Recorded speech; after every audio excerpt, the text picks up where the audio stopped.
Welcome back everyone. Welcome to Civil Services Study Practice Set number 283 at series UPPSC PCS के लिए चल रही है। प्रैक्टिस करेंगे इसमें हम स्टैटिक जीके।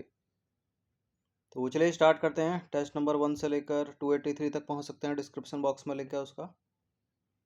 तो क्वेश्चन नंबर बने यहाँ पर, वर्ष 2011 में भारत में जनगणना कार्य कितने चरणों में किया गया था? 10 वर्षों में जनगणना होती है। ठीक है, 2021 कोविड आ गया, 22 तक होनी थी लेकिन अभी तक नहीं हुई है। 2 चरणों में की गई थी उस समय। ठीक है, ऑप्शन नंबर बी है इसका आंसर। तो भारत की जनगणना 2011 2 चरणों में आयोजित की गई थी। मकान सूचीकरण आवास जनगणना अप्रैल से सितंबर 2010 तक, और जनसंख्या गणना 9 से 28 फरवरी 2011। भारत की जनगणना 2011 के अनुसार भारत का जो जनघनत्व है वो 382 व्यक्ति प्रति वर्ग किलोमीटर है, और 2011 की जो जनगणना थी वो देश की 15वीं राष्ट्रीय जनगणना थी। थोड़ा सा इतिहास देखें इसका, तो भारत में जनगणना की शुरुआत 1872 में लॉर्ड मेयो के काल में हुई थी। यह 1881 में लागू हुई, और 2011 की जनगणना का नारा हमारी जनगणना हमारा भविष्य। क्वेश्चन नंबर 2 पर आज निम्नलिखित कथनों पर विचार करेंगे। 2 कथन है यहाँ पर, कौन सा इसमें सही होगा? मुंबई बंदरगाह को अरब सागर की रानी के रूप में जाना जाता है। किसी बड़े जल निकाय से जुड़ा हुआ एक छोटा जल समूह होता है जहाँ जहाज और नावें सुरक्षित रूप से रुकती हैं, बंदरगाह कहलाता है।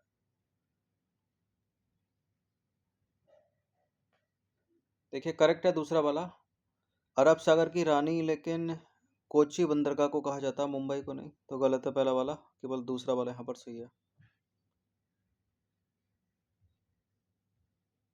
तो बंदरगाह की अगर डेफिनेशन देखें तो किसी बड़े जल निकाय से जुड़ा एक छोटा सा जल समूह होता है बंदरगाह, जहाँ जहाज और नावें सुरक्षित रूप से रुकती हैं।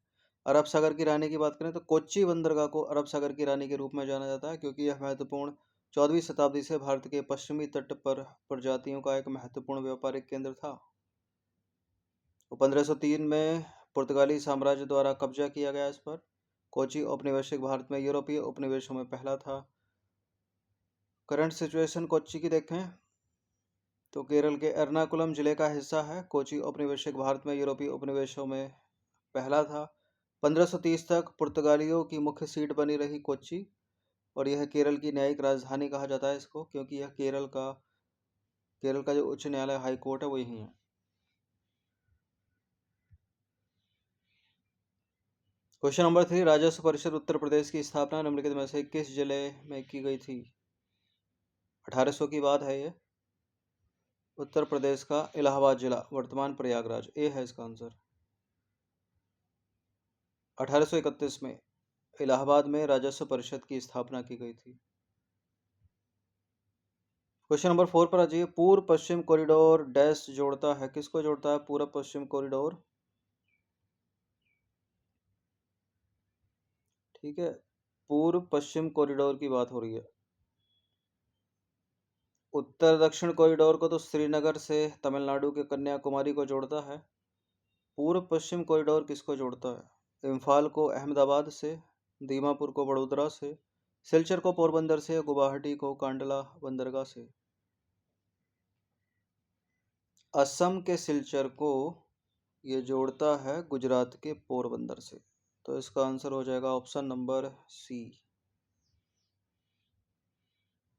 पूर्व पश्चिम कॉरिडोर भारत सरकार द्वारा शुरू की गई गोल्डन क्वाड्रिलेटरल राजमार्ग परियोजना का एक हिस्सा है, जिसका उद्देश्य देश भर में सड़क संपर्क में सुधार करना। यह असम के सिलचर से गुजरात के पोरबंदर तक फैला हुआ है, यानी उत्तर पूर्व में, नॉर्थ ईस्ट में, पश्चिम भारत में गुजरात के पोरबंदर तक। लंबाई 3300 किलोमीटर।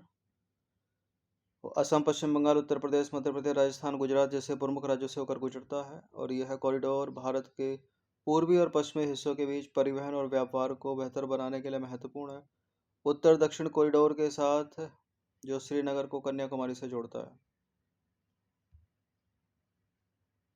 ठीक है, श्रीनगर से कन्याकुमारी। क्वेश्चन नंबर 5 पर आ जाइए। भारत में बॉक्साइट और अभ्रक के सर्वाधिक उत्पादक राज्य कौन से हैं इनमें? बॉक्साइट का यहाँ होगा, अभ्रक का यहाँ होगा। मध्य प्रदेश, महाराष्ट्र, छत्तीसगढ़, उड़ीसा, उड़ीसा, आंध्र प्रदेश, झारखंड, राजस्थान। क्या होना चाहिए इसका आंसर? बॉक्साइट का सर्वाधिक उत्पादक है उड़ीसा और अभ्रक का आंध्र प्रदेश, तो सी है इसका आंसर। इन सभी टेस्ट का फुल टेस्ट पीडीएफ आप परचेज कर सकते हैं, नंबर इस पर कॉल या व्हाट्सएप करके। बॉक्साइट उत्पादक राज्यों की बात करें तो ओडिशा भारत में बॉक्साइट का सबसे बड़ा उत्पादक है और इसमें महत्वपूर्ण बॉक्साइट भंडार और प्रमुख खनन कार्य हैं, मुख्य रूप से कालाहांडी और कोरापुट जिले उड़ीसा के। अभ्रक उत्पादक राज्य आंध्र प्रदेश भारत में अभ्रक का सबसे बड़ा उत्पादक है और आंध्र प्रदेश में समृद्ध अभ्रक जमा है, विशेष रूप से नेल्लौर और अनंतपुर जिलों में। क्वेश्चन नंबर 6 पर आइए। राष्ट्रीय गंगा नदी बेसिन प्राधिकरण की स्थापना कब की गई थी? राष्ट्रीय गंगा नदी बेसिन प्राधिकरण की स्थापना की गई थी वर्ष 2009 में, सी है इसका आंसर। राष्ट्रीय गंगा नदी बेसिन प्राधिकरण की स्थापना 20 फरवरी 2009 को की गई थी। इस प्राधिकरण की अध्यक्षता करते हैं भारत के प्रधानमंत्री। इसके जो सदस्य होते हैं वो केंद्रीय मंत्री होते हैं और संबंधित राज्यों के मुख्यमंत्री होते हैं जिन राज्यों से होकर गंगा नदी बहती है। क्वेश्चन नंबर 7 पर आइए। विश्व वन्य जीव दिवस यानी वर्ल्ड वाइल्ड लाइफ डे मनाया जाता है कब? ये मनाया जाता है 3 मार्च को। ठीक है, 3 मार्च को। ऑप्शन नंबर डी है इसका आंसर। ये वर्ल्ड वाइल्ड लाइफ डे है, वो वर्ल्ड एनिमल डे है, वो अलग है। देखिए 3 मार्च को विश्व वन्य जीव दिवस के रूप में नामित करने का जो प्रस्ताव है 3 से 14 मार्च 2013 के बीच बैंकॉक में आयोजित साइट्स की पार्टियों की 16वीं बैठक में किया गया था, यानी कोप 16 में किया गया था। साइट्स क्या है? जंगली जीवों और वनस्पतियों की लुप्तप्राय प्रजातियों में अंतर्राष्ट्रीय व्यापार पर सम्मेलन है। क्वेश्चन नंबर 8 पर आ जाइए। निम्नलिखित में से कौन सा जो है सही सम्मिलित नहीं है, मतलब मिसमैच होगा वो? यह है अधिनियम या परियोजना, ये है उनके वर्ष। वन्य जीव संरक्षण अधिनियम 1972, जैव विविधता अधिनियम 2002, प्रोजेक्ट टाइगर 1972, प्रोजेक्ट हाथी 1992। सभी इंपॉर्टेंट है, कई कई बार पुनरावृत्ति एग्जाम्स में इनकी होती रहती है। वन्य जीव संरक्षण अधिनियम 1972, जैव विविधता अधिनियम 2002, ठीक है। प्रोजेक्ट टाइगर 1973 का है, तो यही गलत हो जाएगा। और प्रोजेक्ट हाथी भी ठीक है, 1992, सी है इसका आंसर। तो वन्य जीव संरक्षण अधिनियम हो गया 1972, जैव विविधता अधिनियम 2002। प्रोजेक्ट टाइगर 1973 होना था, प्रोजेक्ट एलिफेंट या हाथी परियोजना भी लिखा सकता है इसको, 1992। क्वेश्चन नंबर 9 पर आ जाइए। पर्यावरणीय भूगोल के संदर्भ में कौन सा आर्द्रभूमि यानी वेटलैंड का प्राथमिक काम है? कार्बन सिंक, शहरीकरण का समर्थन, वायु प्रदूषण का समाधान, खनिज उत्खनन। पहला ही है carbon sink, option number A. तो आर्द्रभूमि यानी वेटलैंड्स यह एक महत्वपूर्ण कार्बन सिंक के रूप में कार्य करते हैं, पर्यावरण भूगोल में महत्वपूर्ण भूमिका निभाते हैं। पारिस्थितिकी तंत्र बड़ी मात्रा में कार्बन डाइऑक्साइड को ग्रहण और संग्रहित करते हैं, जिससे जलवायु परिवर्तन कम होता है, तो विकल्प ए करेक्ट हो गया। यह एक प्राकृतिक फिल्टर के रूप में काम करते हैं, पानी की गुणवत्ता में सुधार करते हैं, जैव विविधता का समर्थन करते हैं और विभिन्न प्रजातियों के लिए आवास प्रदान करते हैं वेटलैंड। बाकी ऑप्शंस में था शहरीकरण, खनिज निष्कर्षण और वायु प्रदूषण का समाधान। शहरीकरण आर्द्र भूमियों को नष्ट कर सकता है, जिससे इन महत्वपूर्ण कार्यों का नुकसान हो सकता है, होता ही है, हो रहा है। खनिज निष्कर्षण और वायु प्रदूषण का समाधान आर्द्र भूमि की प्राथमिक भूमिका नहीं है, जो स्थायी पर्यावरण प्रबंधन के लिए इन पारिस्थितिक तंत्रों को संरक्षित करने के महत्व पर जोर देती है, तो विकल्प ए करेक्ट हो जाएगा। समयावधि पूछ रहा है, एक समयावधि। भारतीय गिद्ध कार्य योजना की समयावधि क्या है? वर्ष 2022 से 26, 20 से 25, 19 से 23, 17 से 27। भारतीय गिद्ध कार्य योजना, इस कार्य योजना में गिद्धों का बचाव करना है, उनकी जनसंख्या कैसे बढ़ाई जाए, ठीक है, उन रसायनों पर प्रतिबंध लगाना है जिनके वजह से उनकी मृत्यु हो रही है, उनकी जनसंख्या कम हो रही है। और वर्ष 2020 से 25 की अवधि है ये भारतीय गिद्ध कार्य योजना, 1 साल बचा है इसमें भी। देखिए भारतीय गिद्ध कार्य योजना की बात करें तो इसे पर्यावरण, वन और जलवायु परिवर्तन मंत्रालय द्वारा वर्ष 2020-25 के लिए लॉन्च किया गया था। यह देश में गिद्धों के संरक्षण को बढ़ावा देता है उद्देश्य है उन रसायनों या दवाइयों पर प्रतिबंध जिसकी वजह से गिद्ध की जनसंख्या कम हो रही है या हो चुकी है। तो वो है एक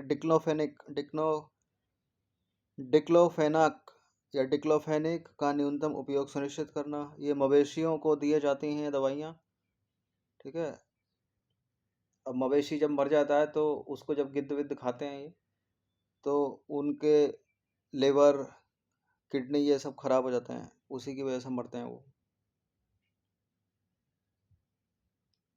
देखिए, गिद्ध संरक्षण केंद्रों के साथ साथ अतिरिक्त संरक्षण प्रजनन केंद्रों की स्थापना करना, जंगली जानवरों से एकत्र किए गए नमूने और सूचनाओं का विश्लेषण करना और इन केंद्रों पर संग्रहित करना।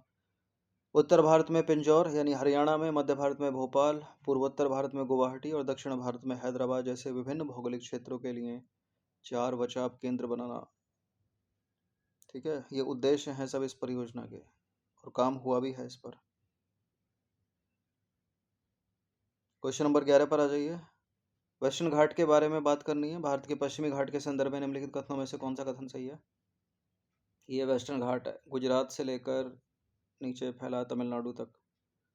देखिए, पश्चिमी घाट या वेस्टर्न घाट, जिसे सह्याद्री पहाड़ियों के नाम से भी जाना जाता है, वनस्पति और जीवों के समृद्ध और अद्वितीय संयोजन के लिए प्रसिद्ध है। इसे यूनेस्को विश्व धरोहर स्थल के रूप में मान्यता प्राप्त है।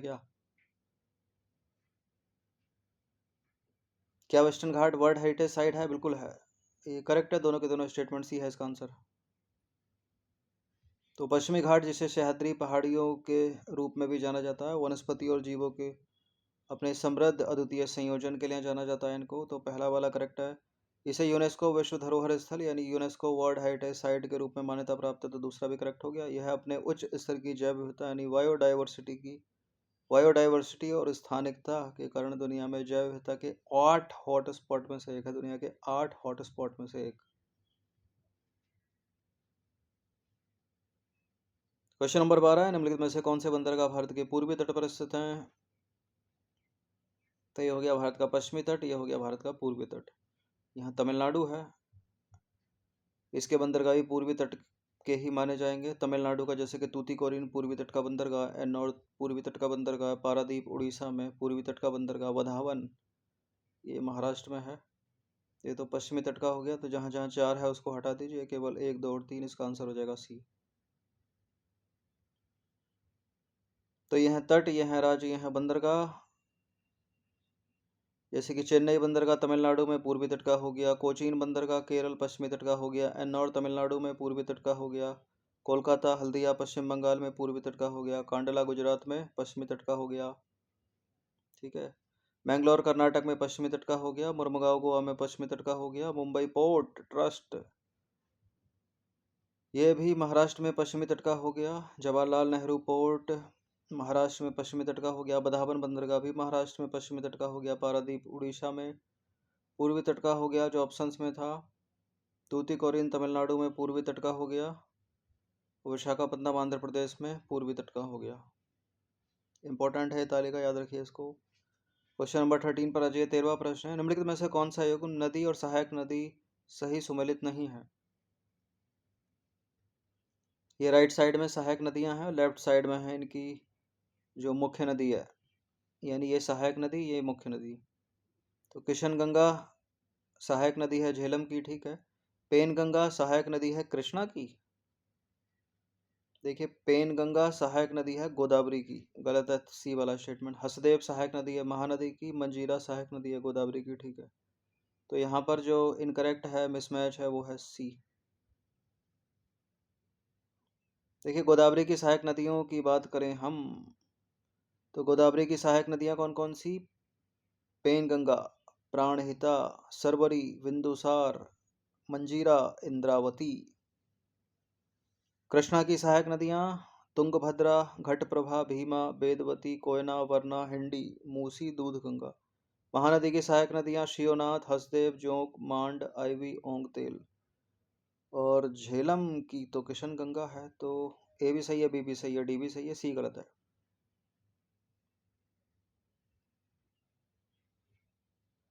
क्वेश्चन नंबर 14 पर आ जाइए। बुलेट प्रूफ सामग्री बनाई जाती है केवलर से, लैक्सन से, टेफ्लॉन से, नीचे दिए गए कूट का प्रयोग करके। सही उत्तर का चुनाव कीजिए। देखिए टेफ्लॉन का जो लेप है वो तो नॉन स्टिक कोटिंग बनाने के लिए बर्तनों पर किया जाता है, जैसे पैन हो गए, फ्राई पैन हो गए। ठीक है, पैन गहरा वाला, फ्राई पैन चपटा। तो टेफ्लॉन तो हो नहीं सकता इसमें। लेक्सन है, बुलेट प्रूफ जैक ग्लास इससे बनाए जाते हैं, और केवलर से बनाई जाती है बुलेट प्रूफ जैकेट्स। तो ए और बी इसका आंसर है, ऑप्शन नंबर ए। देखिए केवलर एक ऐसी सामग्री है जिसका उपयोग आमतौर पर बुलेट प्रूफ जैकेट बनाने के लिए किया जाता है। केवलर एक पैरा एरोमेटिक पॉलीएमाइड है जो कि एक सिंथेटिक फाइबर है। इसमें बहुत सारे अंतर श्रृंखला बॉन्ड इसे मजबूत बनाते हैं जो बैलिस्टिक और स्टेप प्रतिरोधी यानी बॉडी कवच में उपयोग होते हैं। ठीक है, तो मेन सब्सटेंस यहाँ पूछा है, वरना इस तरह से लिखकर ही पूछता है तो कुछ भी पूछ सकता है। मेनली ज़्यादा ये ऐसे लिखकर पूछा गया है, केवलर को भी याद रखिएगा। इसके बाद आता है लैक्सन यानी पॉलीकार्बोनेट। पॉलीकार्बोनेट लिखकर प्रश्न कई बार किए, इससे पहचान जाते हैं, तो मेन सब्सटेंस लेकर पूछ लिया। तो लैक्सन पॉलीकार्बोनेट का उपयोग बुलेट प्रूफ सामग्री के निर्माण के लिए किया जाता है। बुलेट प्रतिरोधी ग्लास पॉलीकार्बोनेट, थर्मोप्लास्टिक और लैमिनेटेड ग्लास की परतों का उपयोग करके बनाया या निर्मित किया जाता है। बाकी टेफ्लॉन की बात करें, टेफ्लॉन यानी टेट्रा फ्लोरोइथिलीन C2F4 एक सिंथेटिक फ्लोरोपॉलीमर है जिसका उपयोग जो है फ्राई पैन और अन्य कुकवेयर के लिए नॉन स्टिक कोटिंग के रूप में किया जाता है, क्योंकि यह बहुत चिकना होता है। इसे सब्जी या फिर जो भी आप पकाते हैं वो चिपकता नहीं है, उसकी सतह पर आसानी से पक जाता है, लेकिन स्वास्थ्य के लिए बहुत हानिकारक है ये। क्वेश्चन नंबर 15 पर आ जाइए। टीएनटी का उपयोग किया जाता है किसमें, यानी ट्राई नाइट्रो टॉलुइन। ये टीएनटी टीएनजी सब पढ़ा होगा आपने स्कूल में। मार्जक के रूप में, स्नेहक के रूप में, विस्फोटक के रूप में, एनेस्थेटिक के रूप में, किसमें? ये विस्फोटक है, तो विस्फोटक के रूप में सी है इसका आंसर। देखिए ट्राई नाइट्रो टॉलुइन का निर्माण टॉलुइन में नाइट्रिक एसिड का मिश्रण करके किया जाता है। यह एक रासायनिक यौगिक है जिसका सूत्र है ये, और यह एक पीला ठोस पदार्थ है, यह एक विस्फोटक है। ट्राई नाइट्रो टॉलुइन का उपयोग सैन्य गोले, बम, ग्रेनेड में किया जाता है। इसके औद्योगिक उपयोग में गहरे कुएं और जल के नीचे विस्फोट शामिल है। एक विस्फोटक है एमाटॉल। एमाटॉल एक विस्फोटक है जिसका निर्माण टीएनटी को अमोनियम नाइट्रेट के साथ मिश्रित करके किया जाता है। यानी अगर आप टीएनटी को अमोनियम नाइट्रेट के साथ मिश्रित कर दो तो एक विस्फोटक बनेगा जिसका नाम क्या है, एमाटॉल। तो 15 प्रश्न थे ये, इनकी प्रैक्टिस कर लीजिएगा 1 से 2 बार। ठीक है, सीरीज इंपॉर्टेंट है ये, हर दिन प्रैक्टिस करते रहिएगा। धन्यवाद।